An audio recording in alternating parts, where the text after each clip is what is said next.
महाराष्ट्राचे मुख्यमंत्री तथा गडचिरोली जिल्ह्याचे पालकमंत्री देवेंद्र फडणवीस यांच्या वाढदिवसानिमित्त ग्रामीण रुग्णालय सिरोंचा येथे रुग्णांना फळे व बिस्किटाचे वाटप करण्यात आले।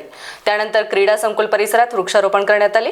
हा कार्यक्रम भाजपचे जिल्हा उपाध्यक्ष शंकर नरहरी व तालुका उपाध्यक्ष श्रीनाथ राऊत यांच्या मार्गदर्शनाखाली पार पडला।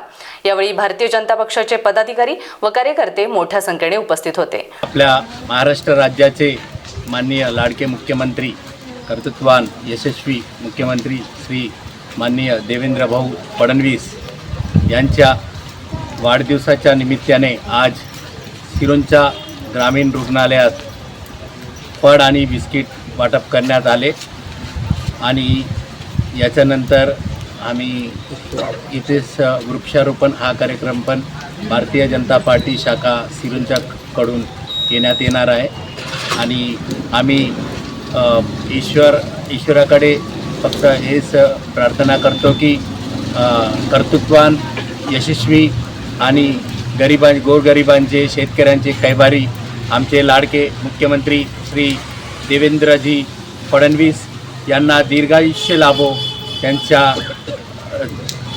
त्यांना चांगला आरोग्य लाभो आणि आमच्या राज्याच्या करोडो युवकांना, शेतकऱ्यांना आणि सर्व नागरिकांना, आमच्या लाडक्या बहिणींना अशाच प्रकारे चांगले योजना अंमलात आणो आणि लोकांची सेवा करण्याची त्या देवाकडून त्या देवाभाऊंना आशीर्वाद प्राप्त हो हीच ईश्वराकडे आम्ही प्रार्थना करतो। धन्यवाद। हमारे साथ है देवा भाऊ, आगे बढ़ो, हम तुम्हारे साथ है। वाढदिवसाच्या हार्दिक शुभेच्छा देवा भाऊ। Shyam Benjanwar, star Maharashtra news, Gadchiroli.